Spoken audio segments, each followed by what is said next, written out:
My name is Emily, and I never imagined my quiet life would take such a dramatic turn.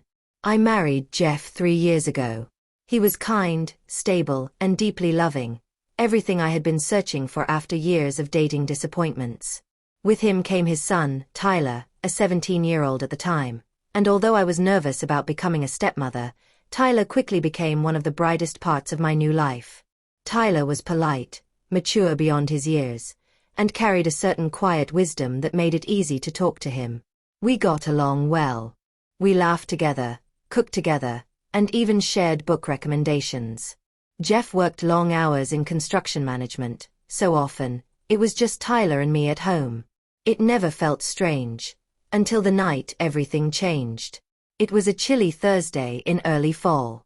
Jeff had left for an out-of-town project and wouldn't be home until Sunday. I had just finished washing the dishes and was about to head upstairs when I heard Tyler in the living room. He was on the phone, but I couldn't tell who he was talking to. His voice was low, almost a whisper, and something about his tone made me pause just behind the corner. "She doesn't know. I don't think she ever would," I heard him say, almost as if he were trying not to be heard. I froze. Who didn't know what? He paused again. "Yeah, but I don't want her to get hurt or involved. Not like last time." Last time. I didn't want to eavesdrop, but my feet wouldn't move. His words swirled in my mind, and 1,000 possibilities surfaced. Was he in some kind of trouble? Was someone threatening him? He ended the call quickly. I ducked around the corner and made my way upstairs, pretending I hadn't heard anything. But my heart was racing. The next morning, I tried to act normal. Tyler was quiet, distracted. Over breakfast, I gently asked, "Everything okay, Ty?" He gave me a faint smile. "Yeah, just school stuff." But I knew it was more than that. By late afternoon, he hadn't come back from school, and I grew more anxious. I tried calling him, but his phone rang out. I debated calling Jeff but decided against it. Maybe I was overreacting. Around 7 p.m., the front door creaked open. I turned to find Tyler walking in with a bruised lip and dirt on his hoodie. My breath caught. "What happened to you?" I asked, rushing to him. He hesitated, then muttered, "Nothing. Just tripped outside." "No, Tyler. This isn't just a fall. Who did this?" He sighed, eyes low. "Some guys from school. They've been bothering me for a while. They cornered me behind the gas station." My heart broke. "Why didn't you tell anyone?" "I didn't want to make things worse," he said. "Besides, they're not the type to stop just because someone gets in trouble." That night, I couldn't sleep. I tossed and turned, haunted by his whisper on the phone and now this attack. Something wasn't right. The next day, while Tyler was in the shower, I heard a ding from his phone. A message preview flashed. "If she talks, she's next. You know the deal. Keep her out of it." I stared at the screen, stunned. That wasn't just bullying. That was a threat. I knocked gently on the bathroom door. "Tyler." He opened it moments later, towel wrapped around his waist, eyes surprised. "I saw your message," I said, voice shaking. "What's going on?" He looked like a deer in headlights. "Emily, I didn't want you involved. You already involved me the moment they mentioned me. You're not in this alone."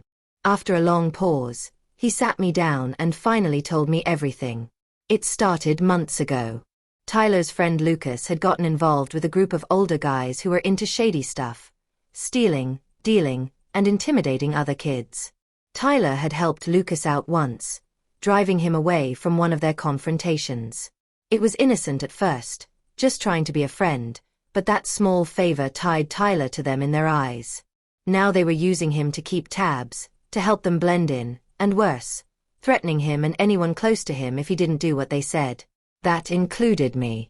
I was horrified. "You should have told your dad or the police," I said. "They said if I did, they'd hurt you," he said, his voice cracking. I could see the weight of fear crushing him. That night, as we sat in the kitchen, I realized something. Staying here wasn't safe. I had to do something, not just for myself, but for Tyler. I looked him in the eyes and said, "We're leaving.